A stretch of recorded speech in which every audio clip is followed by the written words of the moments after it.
आगे क्या करना चाहिए। तीन तीन विवाह किए, कौशल्या, सुमित्रा, कैकेयी, लेकिन कोई संतान उत्पन्न नहीं हुई। तो महाराज दशरथ नंगे पांव गुरु के घर, चक्रवर्ती सम्राट दशरथ, एक एक पंक्ति में आप मर्यादा के दर्शन करेंगे। एक एक पंक्ति श्री रामचरितमानस जो है वो जीवन जीने का संविधान है। मैंने पहले भी आपसे निवेदन किया, जीवन हमें कैसे जीना चाहिए रामचरितमानस से समझिए। वो स्वामी जी लिखते हैं, गुरु ग्रह गयउ तुरत महिपाला, गुरु ग्रह गयउ तुरत महिपाला, करे विनय विशाला, चरण लागी करे विनय विशाला, चरण लागी करे विनय विशाला।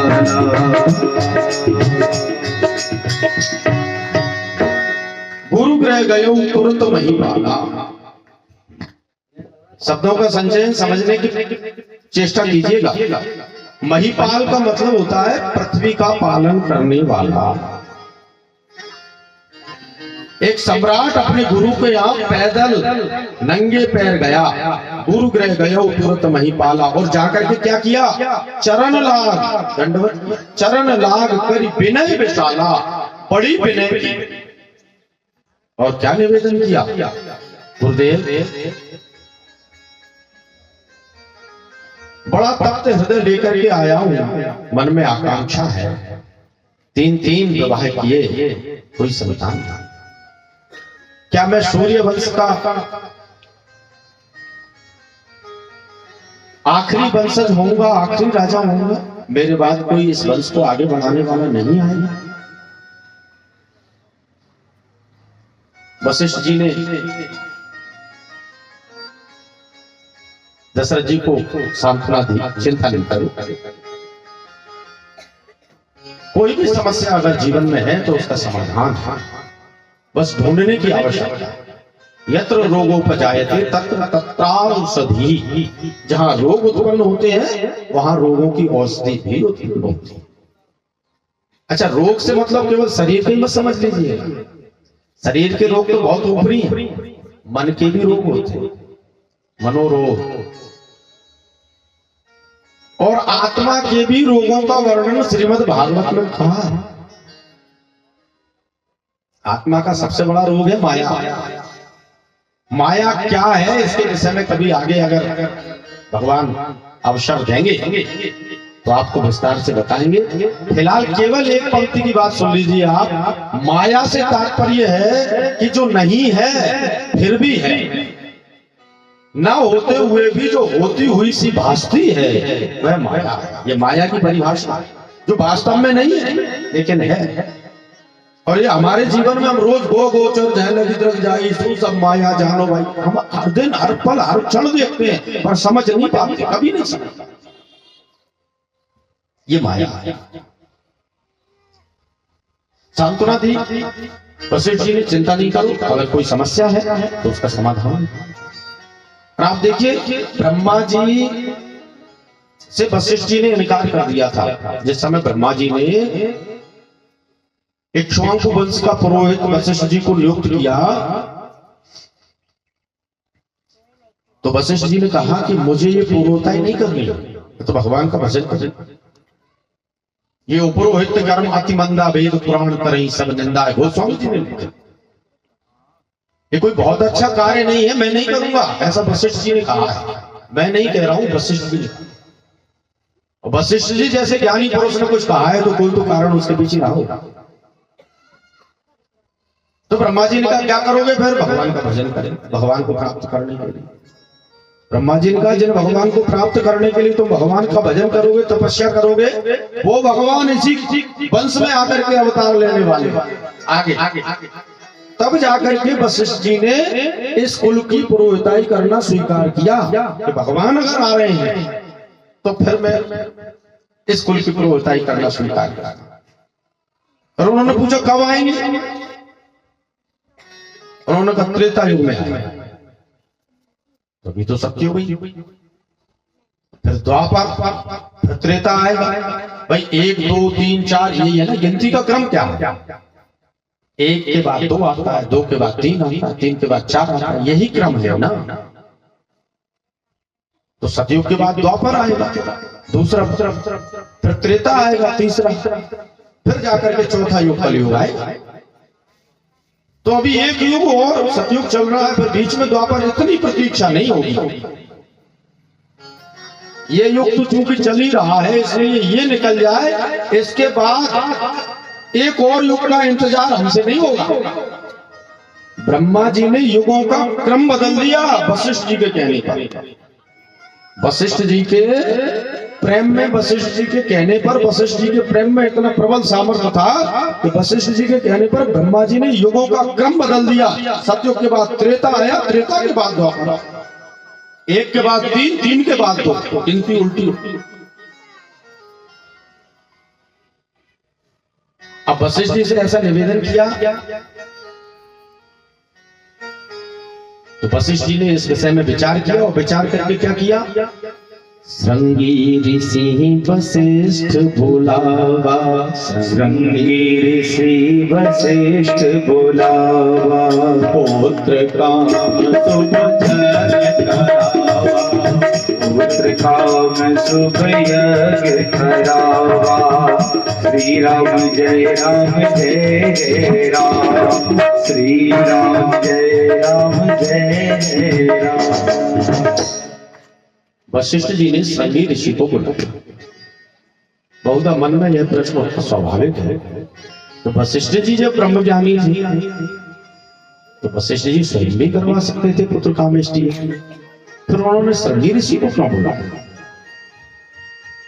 बंधुओं,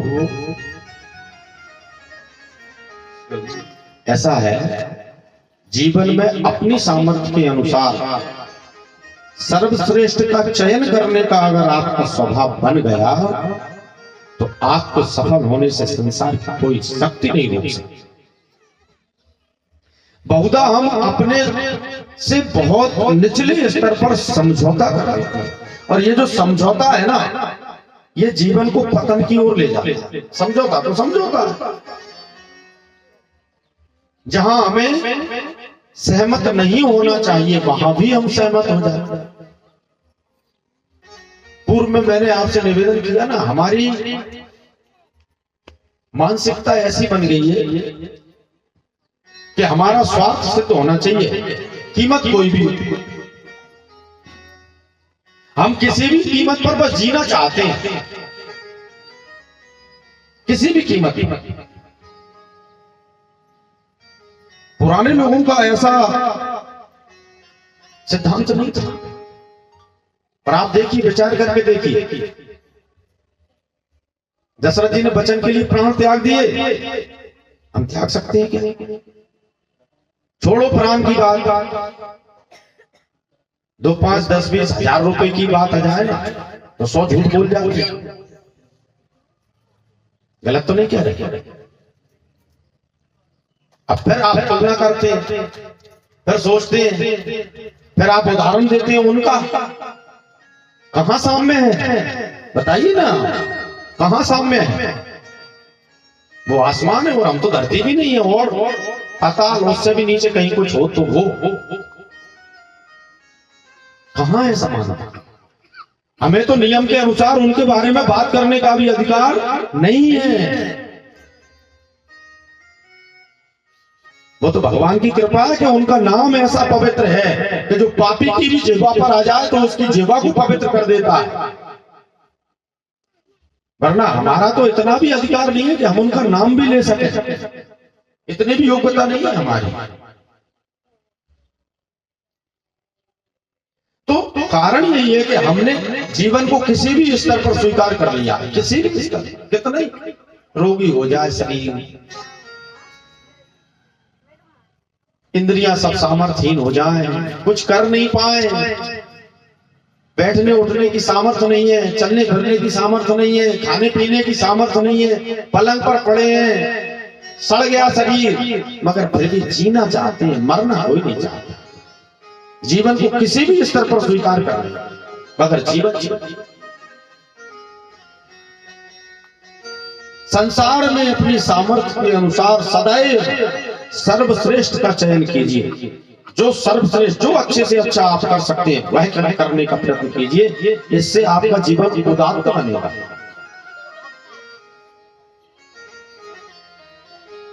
विशेषज्ञों का चयन कीजिए। श्रृंगी ऋषि पुत्र कामेष्टि यज्ञ के विशेषज्ञ थे, इसलिए वशिष्ठ जी ने उन्हें बुलाया। और देखिए, जब अच्छे लोग, जब अधिकारी लोग किसी कार्य को करने से पलायन कर जाते हैं ना, तो फिर अनधिकारी लोग वह कार्य करते हैं। बात आप समझ रहे हैं? आज के परिप्रेक्ष्य में भी पूर्णतः प्रयोजनीय है।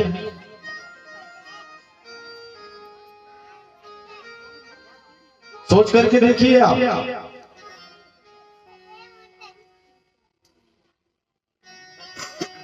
जब अधिकारी लोग किसी कार्य को जो कि उन्हें करना चाहिए उस कार्य को नहीं करते हैं, उस कार्य को करने से विरत हो जाते हैं, अलग हो जाते हैं, च्युत हो जाते हैं, पलायन कर देते हैं, तब अनधिकारियों का उस पर अधिग्रहण हो जाता है और अनधिकारी लोग फिर अपने हिसाब से चलाते हैं उसको।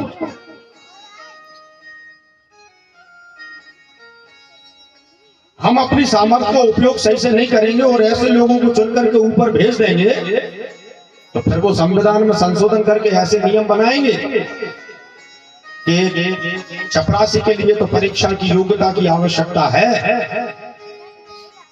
लेकिन देश के सर्वोच्च पद पर बैठने के लिए किसी भी योग्यता की आवश्यकता नहीं, कोई भी बैठ सकता। ऐसे नियम बनाएंगे, उसकी कोई परीक्षा नहीं होती। आप सोचो ना, होना चाहिए कि नहीं होना चाहिए परीक्षा? योग्यता की परख होना चाहिए कि नहीं होना चाहिए?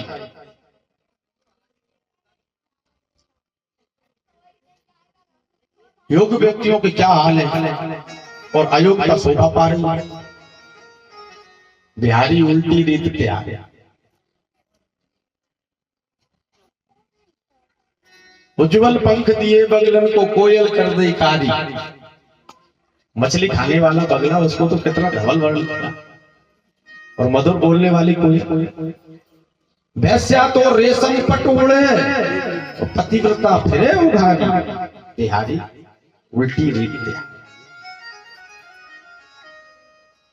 मूर्ख मूर्ख राज करत है, पंडित फिरे भिखारी। बिहारी उल्टी। ये समाज को सोचना है। ये मंच के द्वारा, मंच से समाज के सामने यह प्रश्न उपस्थित करना चाहता हूं। ये समाज को सोचना है।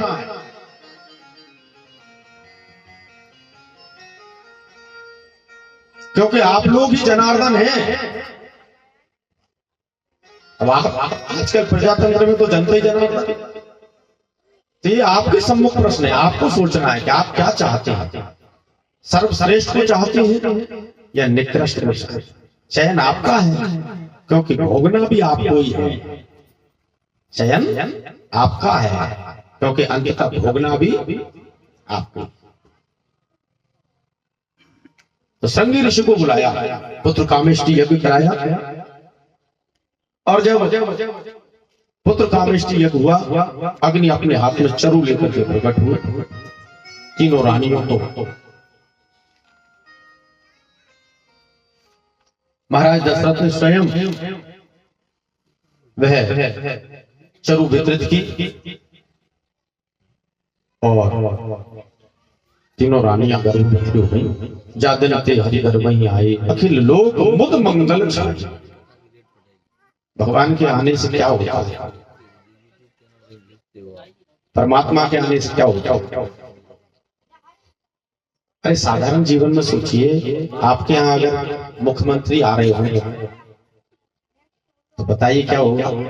मुख्यमंत्री जी के आने से 4 दिन पहले पूरा प्रशासन आ जाएगा और सारी गलियां जिनमें 1 साल से झाड़ू नहीं लगी होगी मार्बल बिछ जाएगा, चमाचम हो जाएंगी। सारी विद्युत व्यवस्था, जल व्यवस्था, ये वो रंगाई पुताई सुंदरता सब चकाचक। हो जाएगा कि नहीं हो जाएगा? तो वही तो गोस्वामी जी लिख रहे हैं, जात में थे हरि घर में आए अखिल लोग मुद मंगल छाए। भगवान के आने से पहले भगवान की योग माया उनके आने की व्यवस्था करती है। अब आप एक बात बताइए कि जब प्रदेश के राजा के आने पर इतना सब कुछ होगा, तो अनंत कोटि ब्रह्मांड नायक अगर आ रहा हो तो फिर कैसी तैयारी होनी चाहिए बताइए। सजा दो घर को मंदिर सा मेरे श्री राम आए। सजा दो घर को बर्तन सा, सजा दो घर को बर्तन सा मेरे प्रभु राम प्रभु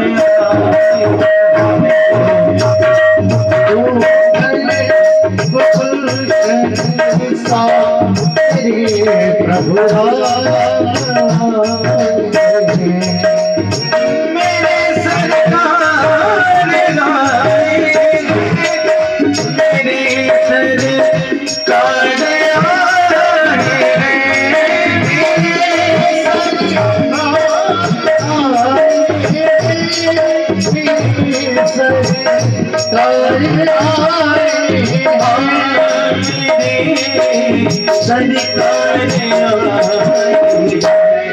लगे मेरे सरकार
अपने राज का अपने आगे से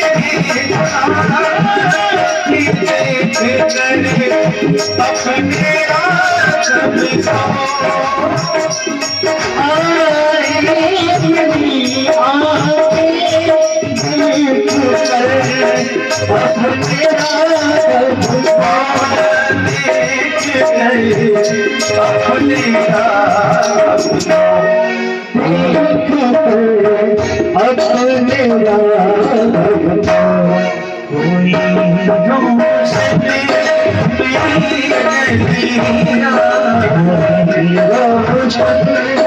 मेरी गलियां